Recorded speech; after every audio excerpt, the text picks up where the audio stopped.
Final Stop Brazil, Book 2, Life After Hell, Chapter 44, Lovesick, Living in the Slums. The changing of my moods were pure emotional roller coaster rides. At that moment, I went pretty far up. After I left Stella Maris behind me, I felt a little better. It was just getting too stupid with Angela when she, without any forewarning, from one day to the other, ordered a man to take the furniture to pieces. The next evening, the removal truck arrived. For me, it was totally unexpected because Angela had not packed yet, nor organized anything to move. A total chaos broke out. Nothing was clear, not even the price of the truck and the helpers.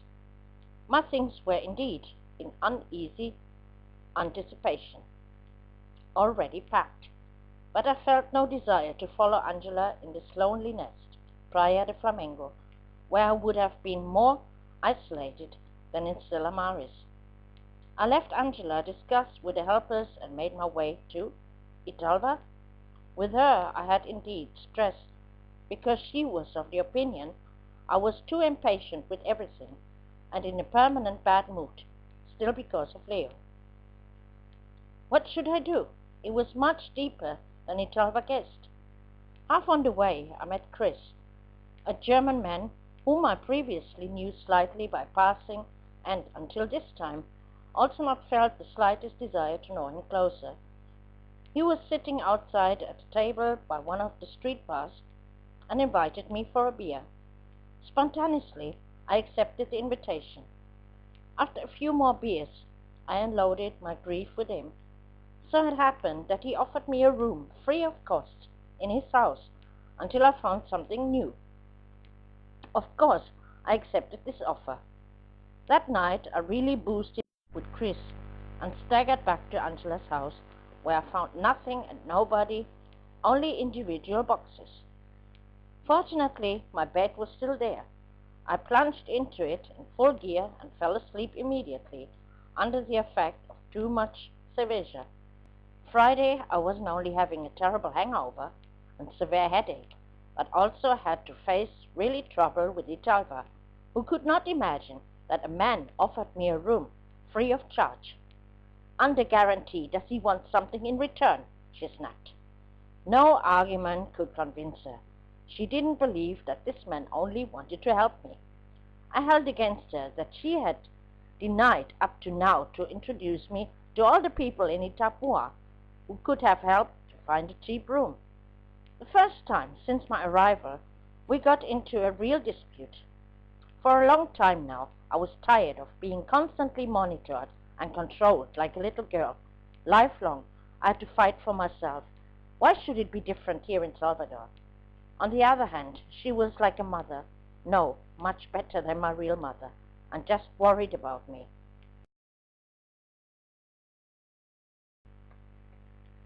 Anyway, the same evening I moved with the help of Icaro in Chris' house.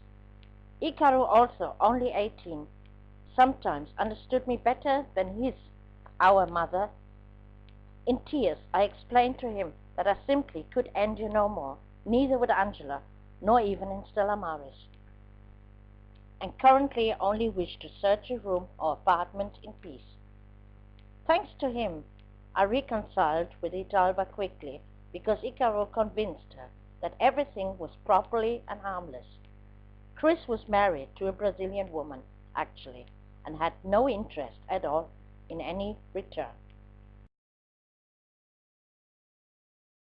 After my case file had finally arrived in Bahia, and I had the official permission from the judge to live in Salvador, I soon had to go to sign at the Centro Administrativo da Bahia, administrative center of the state of Bahia. Quite a bad day for me, because I hate to lie, but was forced to come up with some story to my boss about my visa or so to take off half of the day. Getting there was not less stressful and expensive, as I had absolutely no idea how I should get from the Avenida Paralela to the administration building, and took a taxi for the rest of the way. After hours of waiting, I finally spoke for the first time with the social assistencia. She destroyed at a stroke all the hopes I entertained by telling me that the state of Bahia indeed practiced deportations. I would have little chance to stay in Brazil. Therefore, they would give me no work permit. At my insistence to give me information about how I should work here without permission, she advised me to go to the Policia Federal. Maybe they could do something for me. She wanted to get me an appointment with a free attorney. Somehow, it overwhelmed me to start again with the entire story I had tried to repress, the same questions I so often before that I burst into tears and felt sick. Not only this, I was sitting and shivering in front of her, my head boiling hot and shaking like a leaf. She gave me a glass of water, but that was all on the matter for her. After leaving the administrative center, arriving at the bus stop, and waiting for the bus, I passed out just a moment when the bus approached. In the truest sense of the word, I almost ended up under the wheels. I came back to me when I saw several men around me, concerned, trying to pull me out from under the bus. Back at the hotel, I didn't have to explain that I wasn't well. My 4 colleagues. From this month, our team had grown, and now I was the chicken in a basket of 4 dear male colleagues. And the second boss saw immediately my condition.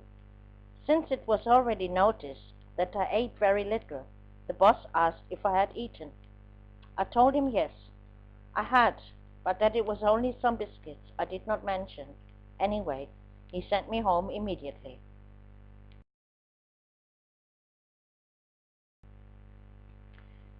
Italva knew from my past now. I had confessed it all, against the advice of Julia. There was no other way, because I could not lie to everyone anymore. When it came back to one of my outbursts, in which we almost got into a big dispute, because she simply would not understand me when I commented that I felt in Stella Maris like in jail, terribly lonely. Nowhere could I go out to. Italva could not understand either how much I still suffered from the separation of Leo. For her, men were no longer so important. We sat on a bench on the street, where I finally told her everything.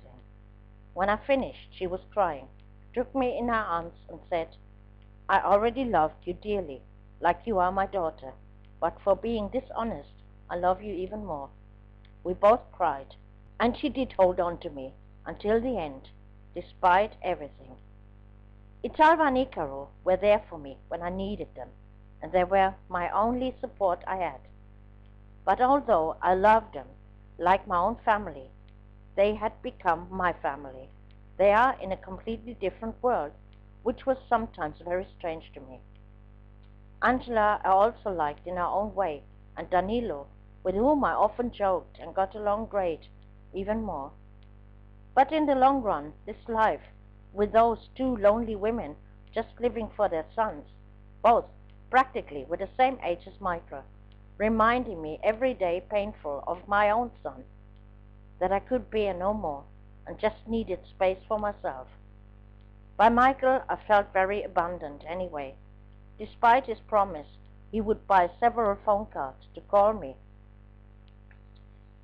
he didn't, and did not answer my numerous emails. Now that I no longer lived with Angela, I was for him no longer reachable on a fixed phone. I didn't buy another phone card for 40 reais. I simply had not the money for it. However, I was very happy about the 2 calls from my sister Elke.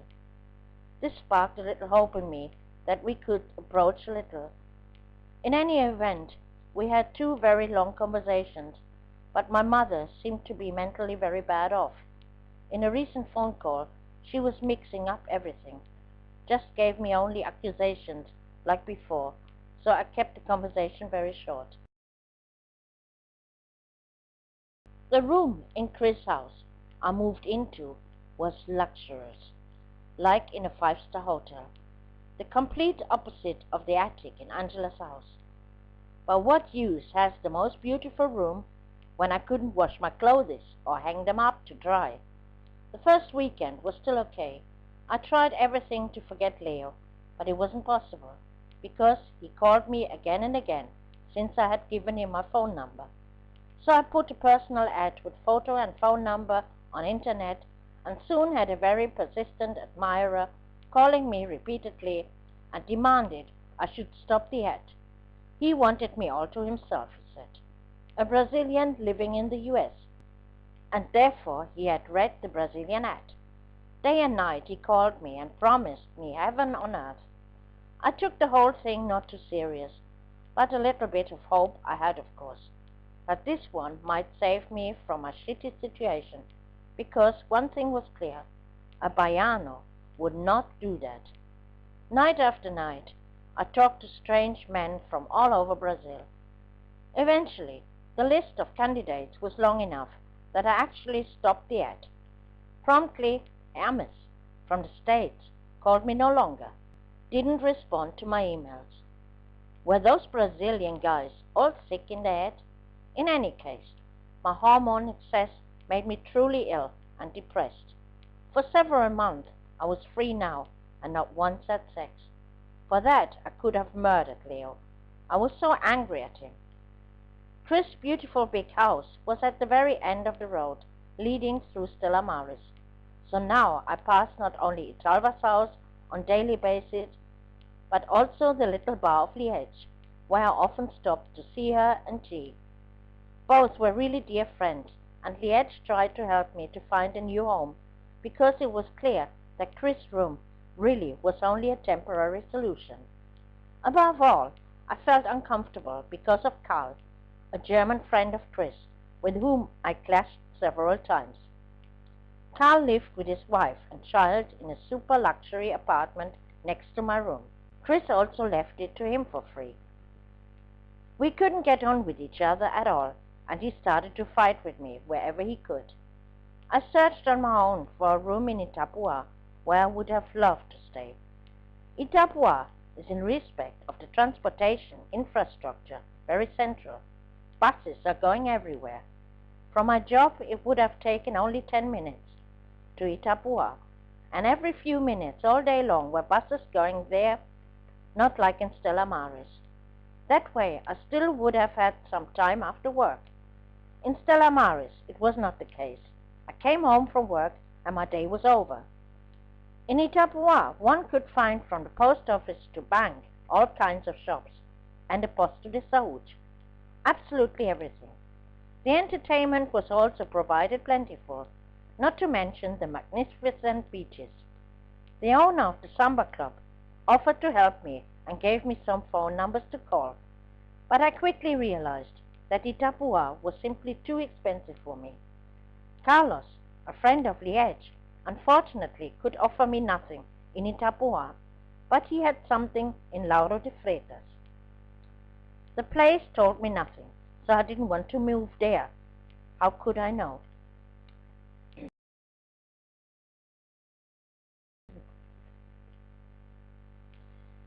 I paid a visit to the Polícia Federal to apply for a visa and a work permit, but this was even more wasting of time.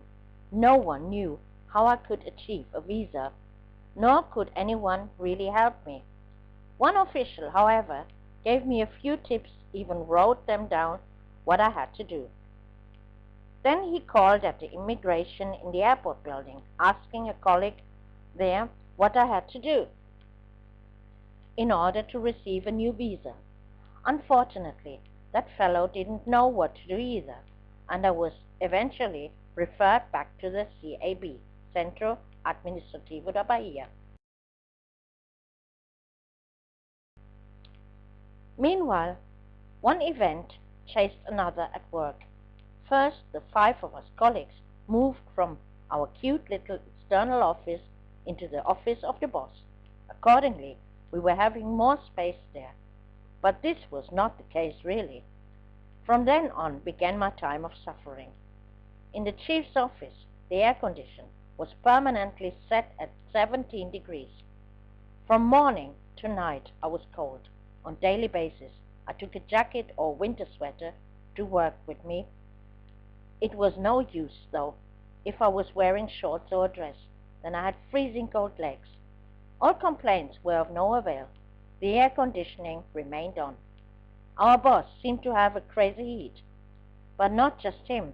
If he wasn't in the office, it was one of my colleagues switching the thing back on after it was immediately switched off. All others felt equally cold, but no one opened their mouths. I was more than angry. For me, this showed great disrespect and selfishness. It would have been totally okay to put the air conditioning on 22 degrees, but not permanently at 70 degrees, even if it was windy and raining. After work, I regularly stood shivering at the bus stop, completely demoralized. After I had placed the hotel on all kinds of international sites of the internet, offering it for sale, I spoke via Skype with many potential buyers or alleged buyers. One of those supposed buyers, by his words Italian, showed a very strong interest to buy the hotel, but the too well-known accent had me very suspicious. I was more than sure that this was not an Italian, but a Nigerian. This man said that he could not possibly come to Brazil and wanted that my boss came to Milan. After I translated this to my boss, he said without thinking long he would go, and added, "Rita comes with me as a translator, of course." Startled, I nearly fell off my chair. Would have been too good to be true, jetting off to Milan on business expenses. Problem was, I was not allowed to leave the country. In the evening, I took counsel from Italva, how or what I should tell my boss. He knew nothing of my problems. Italva was just as baffled as I. But I had the brilliant idea. I manipulated my boss until his suspicion grew also. Noticed along the way that he had no security if this man was serious or not. At least he should ask this potential buyer to participate in the travel expenses. This guy wanted to handle everything only verbally, kept calling again and again, but when I asked him for an email in which he confirmed that he would take part of the flight costs, which could be later reduced from purchase price, he refused. There was nothing he would be writing. My suspicion that this was a Nigerian gangster grew always more, but I couldn't tell my boss that I had made already my relevant experiences. Only advised him strongly against continuing with the negotiations. Something was very awry here. I desperately tried to understand the situation. What would happen if my boss would in fact fly to Milan?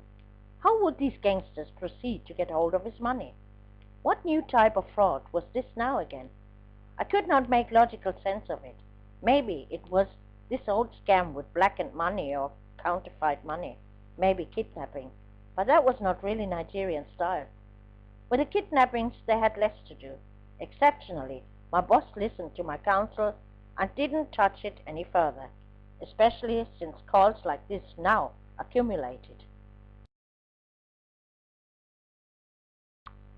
When designing the new multilingual website, I was needed by everyone at the same time. It gave me a lot of fun and I was distracted. But when the rain was becoming stronger and it grew colder, I lost all motivation.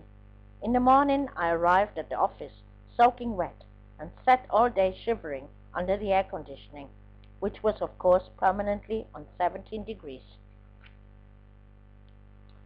Meanwhile, I put it on higher degrees on a regular basis or even switched the thing off as soon as my boss left the office. But once he was back, he put the thing back to 17 degrees. Could he not see that I was not only cold, but it made me sick also? Or didn't he notice? I had long since lost my good humor. My colleagues were all very concerned about me when I was sitting in the office with my teeth chattering. I was totally demoralized. Every day the same shit rain, every day the same shit air conditioning, without end, and every day the shit stress with Carl after work. I was pissed off with everything and spoke aloud the thought of chucking it all and go back to Sao Paulo. The truth was that I actually missed Sao Paulo, my friends there, the options to go out and everything. Then I found a site on the internet where rooms were offered for rent.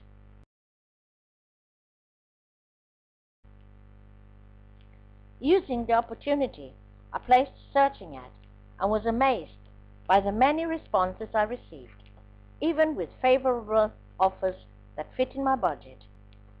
Many of these rooms were in the center of Salvador, but the fact that central in Salvador means as much as in Sao Paulo, Periferia, or even Cracolandia, I couldn't know. In Sao Paulo, it is perfectly okay to stay in the center. It is more dangerous in the border areas, so-called peripheries. Here in Salvador, it is vice versa. The dregs of the society have the center for themselves.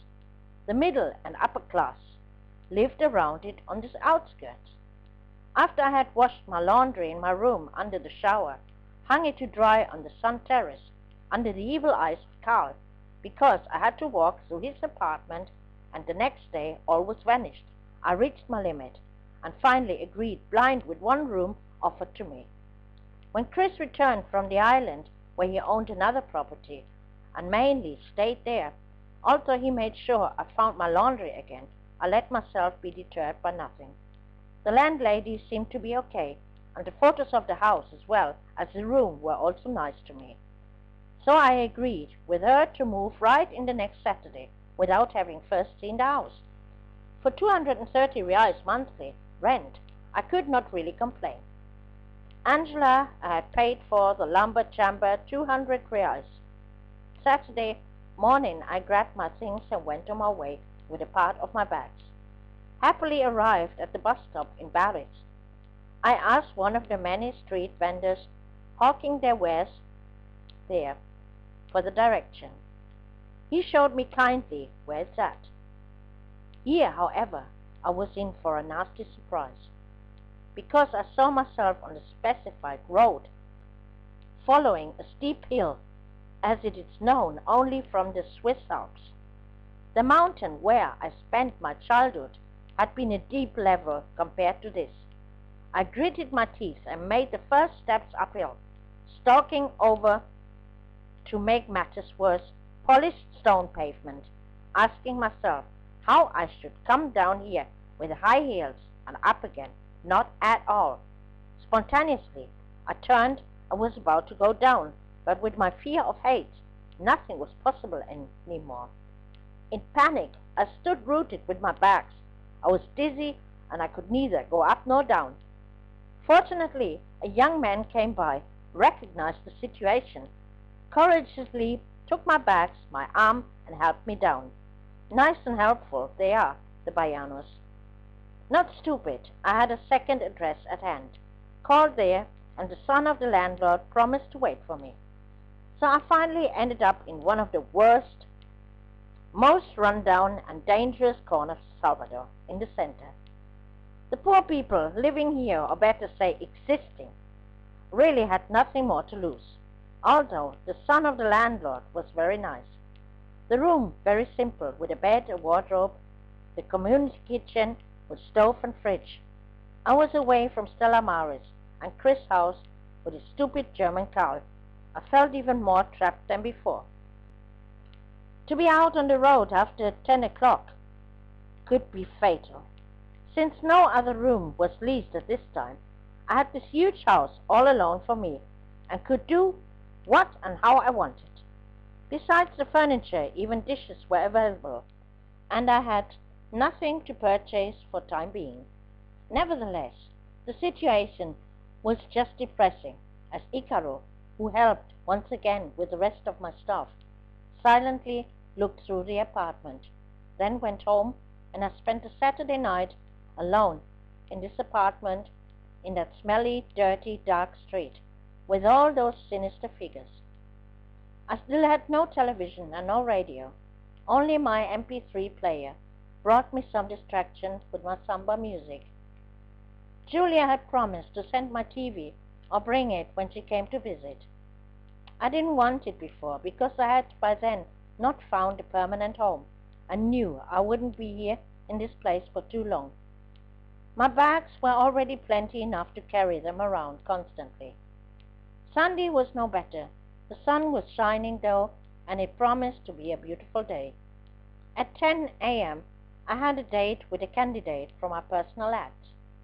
I was hoping that this was the man who made me forget Leo. For more than a week now, Paolo Mauricio called me daily to shower me with pleasantries. He was a Moreno and described himself as handsome. More I didn't know. When I met him, I had to revise the description. He looked good, had a pretty face and beautiful eyes, but his backside was the opposite of handsome, a bit too white. But much worse was his behavior. "Should we go to your house?" was his first question after the greeting. I did indeed need sex more than anything else, but not in such a clumsy way. Additionally, Leo somehow stood in the way, mentally of course. Visits of men are not allowed. Anything better I couldn't think of. We walked aimlessly through the area. I indicated that I had not had breakfast yet, which he didn't seem to care much about. Instead, he told me about future plans. And after I called his attention to our age difference, he said that of course he eventually wanted to have a family. Well, then he had approached the wrong dream woman. So he called me since 1 week. We finally entered a restaurant and ordered orange juice, which I then had to pay for. I had to think of Leo, who always paid the bill, even if I protested. I finally had enough after I suggested eating lunch somewhere, and he replied that he really wanted to take me back home now because he would go home for lunch. I said goodbye immediately because I'm a polite person and looked for a reasonably clean restaurant in the area where I ate a hamburger to go back to my new address afterwards. I had just about made it when heavy rain started. It was just depressing. The day was spoiled since it was too late to go to Italva or Liège. But what should I do? Alone in the room, I cried my eyes out. I didn't want it, but called Leo. It had been quite a long interval between us now. Leo was pleased to hear from me, asking why I had not called for so long. This made me hope again. He had to work, but promised to call me later. This he did, and suddenly confessed that there never was another woman. This confused me, though. Why this story with another woman? But inside I was jubilant. Leo was shocked when he heard where I was living now. "Rita, why did you do that? Why have you moved away from Stella Maris?" Half crying, I admitted that he was not exactly innocent about this situation, that I was down emotionally and just needed a change. "You have to get away from there, and as quickly as possible. The area is really dangerous. I will ask around for you and help you to find something reasonable," he promised, sounding genuinely concerned.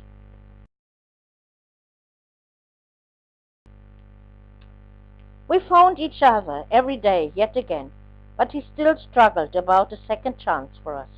Friendship, yes, but relationship, no. But this time I resolved not to give up. Leo was the man I wanted, the man I thought to love. Italva was becoming very worried about me. She didn't like at all where I lived. She herself had once lived nearby and knew this area too well. Often she called me to ask if I was okay. Of course I wasn't, but tried to make it on the phone sound like it wasn't all bad here. My commute into work was about just as long as from Stella Maris, but still I arrived much sooner, because in this direction more buses were going, and in the street I lived was an internet cafe where I could continue writing on my book at night. Unfortunately, I couldn't for a long time, because after 9 o'clock, when those individuals opened their own Mercado Libre in the street, it was better being at home. I gave this trading in the street the name Free Market, because this was really a police-free trade area. Now and then I watched everything through the window. Here you could really get everything. Stolen, expensive phones. Had I known this earlier? Just kidding. The super sound I could hear loud and clear up to my apartment. Drugs of any kind. bills changed hands, and I also observed how freshly stolen travel bags, backpacks, etc. were exploited and everything was equally sold or distributed. In the middle of all the action, children growing up, or maybe not, with crime, drugs, or prostitution. The women that were selling themselves here looked frightening, seriously addicted to drugs. During some phone calls with Italva, I had to stop her because I didn't understand a word due to the loud banging outside. Italva, already worried anyway, was getting mad when I told her, "Wait a moment, I can't hear you. They're shooting again outside." "What? Shooting is that? You need to get out of there immediately." She usually screamed through the phone, whereupon I thought maybe it was only fireworks. In any case, here life was very cheap. The prices in the grocery store very low, and at the top end of the road, where the street Dois de Julio starts, I could buy all sorts of exotic fruits. The selection here was very large. From here it was not too far to the Lapa and the Plaza de Se, where you can buy cheap clothes everywhere. The Avenida 7 de Setembro was also just around the corner. With other words, I lived just around the corner of the historical center with all its samba and life. So if I would have had the needed change, I could have here really let off steam, but I realized that my money disappeared rather quickly. I had to be very careful with it. I could not make big jumps, and my dream of a computer for myself I could forget right away. If I had my breakfast in the cafeteria just around the corner, I was surrounded by the poor. Everyone wanted something different, a roll, coffee, or rather the small change. I was still full of compassion and completely naive, and gave all they begged me. One of my colleagues was shocked when I told them, "Rita, don't do that. You cannot give them anything. They swap all for drugs. Moreover, what do you think how fast the word spreads that there is a gringa who donates wonderfully for everyone? No later than next week, you have a whole line of people there waiting that you give them something, or they come straight away with their folding chairs to wait in front of the cafeteria." Only by the thought of the image of this scene, not only I had to break out in peals of laughter, even my colleagues were laughing out loud. Italva also warned me not to give constantly to the beggars. It helps no one, because they change it to buy drugs instead of food. Even the young women, often standing in front of me with their babies, claiming they had no money to buy food for the children. After Italva enlightened me, I picked up the following tactics. "So you have no money to feed the child? Okay, then give it to me. I will raise it for you." None of these women had ever left me a child. On the contrary, very quickly they made the shoe. However, totally blind and blinkered, I would not go through the streets, but more about this issue later. Italva could not rest until she finally managed to find time to visit me, and saw in what shack I lived. But she was reassured to see that it wasn't so bad at all, and the apartment reasonably comfortable. It worried her a bit that I still lived here alone. While we sat comfortably at the dining table and had sandwiches with coffee, she asked me, "Aren't you scared in this big house alone? The front door is not protected in any way." Fear? I did not really felt fear for a long time. At this moment I was just happy that we were reconciled again, primarily due to the distance, and I was rebalanced due to the daily contact with Leo. Although we still had not approached us, somewhere he still gave me the feeling of a hold in my life, and it was good to have a listener if I wanted to talk about the happenings of the day. Of Leo I learned in this time more than ever. He talked much more freely about himself, and it initially looked like he actually needed a long time to trust someone. Could it be that he had been hurt very much at some point by someone? I often wondered what was wrong with him. On one of his calls he talked about the place Itinga, where he lived, and that it was quite pleasant to live there, a quiet area. He offered me to take care about searching a room for me there, as he said there were some offers. Apparently, he did not even have doubts that I would then live in his vicinity. On the contrary, he said, "It is good to have a good friend close by." "Just you wait, Leo. I'll catch you yet."